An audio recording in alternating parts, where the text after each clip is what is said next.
YouTube, what's good? It's your boy Jody Joe. Welcome to Jody's Corner. This is going to be a movie review for The Invisible The Invisible Man. This is a 2020 readaptation, remake, retelling, resurfacing, rebranding, restructuring, new. Another tale of an invisible guy that does bad things. So yeah, this is a story about a couple, a man and a woman. Man is very capable, very rich, owns a tech company. And the woman is being abused by him mentally, verbally, probably sexually, physically for sure. And she decides to get away from him. She comes up with a very neat idea of getting away. And she ends up getting away from this man.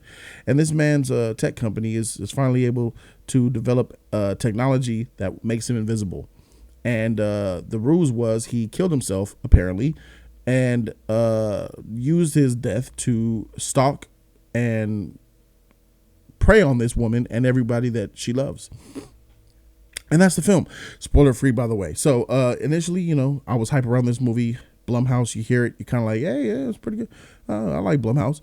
And then, the trailers were good. It seemed classical, right? So I came in here, I saw it, and my initial reaction is I'm disappointed. I'm let down by the movie. I feel like this is a sloppy film. This is a very messy film. The idea is dope. It feels fresh. The score of this movie is fantastic. I believe that the suspense is real. It really utilizes suspense in a good way, and I think that's a good thing about this movie. But its execution and the technicality around this film is lacking tremendously, and it bogs down the movie a lot for me. There was a point in this movie where I was watching it. I had to suspend disbelief. I just had to completely turn my brain off. I had to go, okay, I see what you're doing here. It was one of those type of situations, and it's sad. It's sad that I have to do this for this Blumhouse film. I thought this was going to be more of a classic, deserving type of horror film, but I'm not with the rest of the people that told me that this is a really good film. It's really not. It's just really not. It's written. It's not well written, because there's so many tropes, horror tropes, that are in this film, and it uses those said tropes in order to give a false sense of suspension. To give a false sense of suspense. The suspense is there, but it doesn't earn it organically in a real believable way. It earns it in the tropey way. What the horror movies you've seen over the last whatever years, those classic horror tropes in there. People don't like the girl falling down one. They don't like in this film, it's about, oh, do you believe her? She's saying someone's invisible and she's crazy, right? Well, yeah, I could understand that. But everybody in this movie completely disregards. It's okay if you don't believe the character, because it's wild to say someone's invisible. I'd be like, girl, what the freak? But it's not about that. It's about when moments in this film happen. There are so many scenes in this movie that happen that blatantly lets you know, the audience. I'm in the audience like, yo, y'all don't see this shit? What the freak? And the people in this film are like, why did you do that? They're just not believing. They're just dumb as shit. Like, you could clearly tell that this girl isn't making stuff up. A regular person would. But in the film, they're just dumb as doornails. All the surrounding supporting characters in this movie are freaking nincompoops. And then there was a time in this movie where I hated the main character. Her name is, I think her last name was Elizabeth Moss. Her name is Elizabeth Moss. I hated her. 75% of the way in the movie. I checked out on her too. She carried the movie for me. She carried the movie. I was following her. I was seeing her journey. I was like, okay, I'm on board. But then there was a point in the movie where her character fell suspect to this bad script, where she started to buy in. She started to become what they were accusing her of being: crazy, at the most inopportune time. There's scenes in here where the invisible man does things to let you know that there's really an invisible man, but the characters are just so dumb and naive to believe that, to even pay attention to it. And as an audience member, you're like, yo, what? This ain't real. This is people in the real world. They see that. They're not going to act like that. And I hate that. I just hate that. You know what I'm saying? It's just a cliche horror movie with a good score. The score is good. The suspense is good. But in my opinion, it doesn't earn that suspense the organic, natural, realistic way that they should have. And I understand this is a supernatural film because you got a guy who's invisible, but it's really technology based. You think about it. He actually made a suit, and I'll say that I like the way that they did the invisibility factor of it. You know what I'm saying? I like that.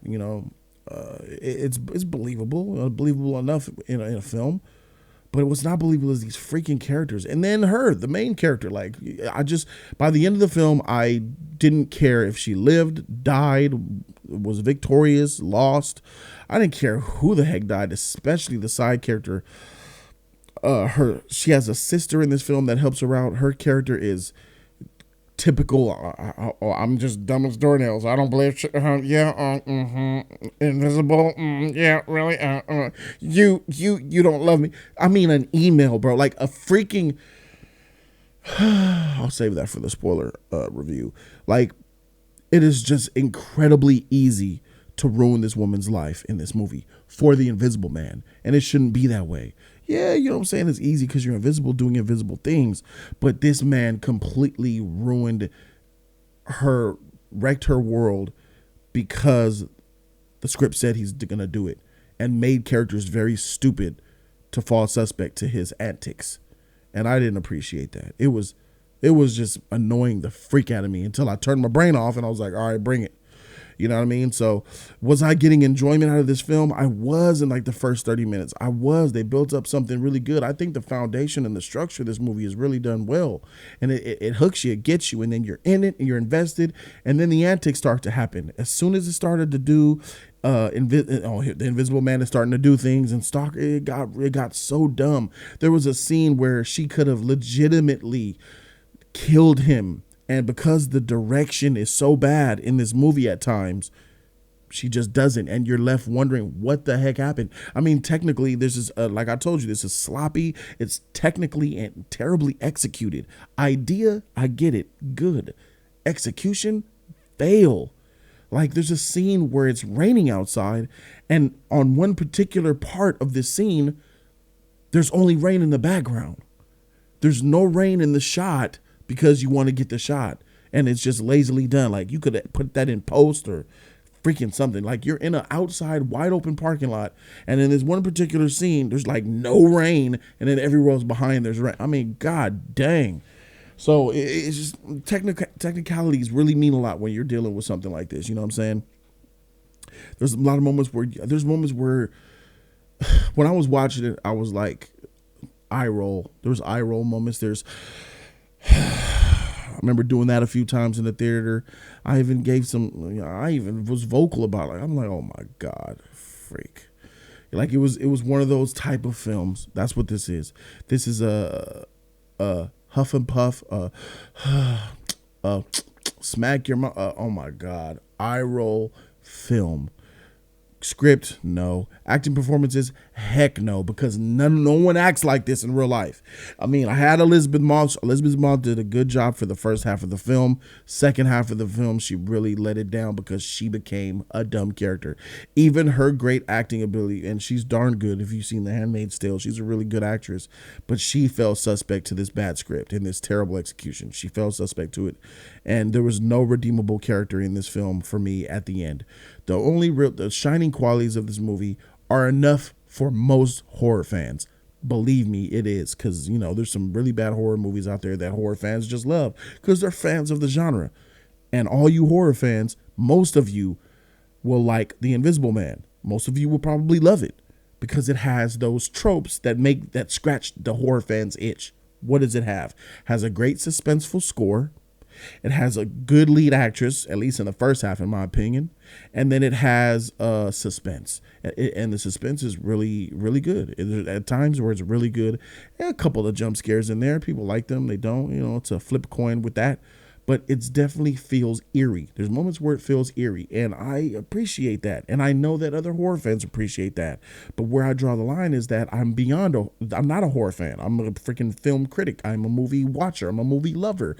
And I see the bigger picture. And outside of that, this is a terribly executed film. It's just not hitting. The characters are dumb. Supporting characters are dumb. The lead is dumb. This is just a dumb movie. This is a dumb film. It is. It's just a dumb. Good idea. Terrible execution and all that. All the stuff good I said about it. It's just a dumb movie. Now, if you go into this movie, turn your brain off, then you're in for probably a treat. You know, you'll see. You'll just enjoy your day. I'm sure of that. But if you go into this film, you know, expecting it to be a good film, good piece of film, you're gonna be disappointed, like I was for the most part. I believe this is not a really good film at all for me, and I'm negative on this one. I mean, a lot of people are giving it good grades and stuff like that.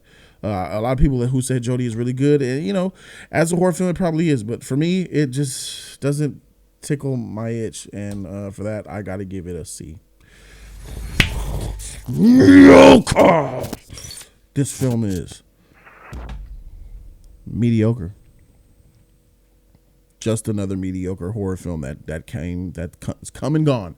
Just like that, come and gone. This will make no waves, and this will do no franchise, maybe, because we already know. I reported the news on my channel. In case you guys don't know, watching this review, Invisible Woman is coming, and I believe it's directed and written by females. And you know, hey, I won't be watching that. So yeah, thank you guys so very much for watching. Put down in the comment section what you guys thought about The Invisible Man, and subscribe to the channel if you like more of that real content. Thank you guys so very much for watching. I'm Jody Joe, and I'm out this thing. Deuces.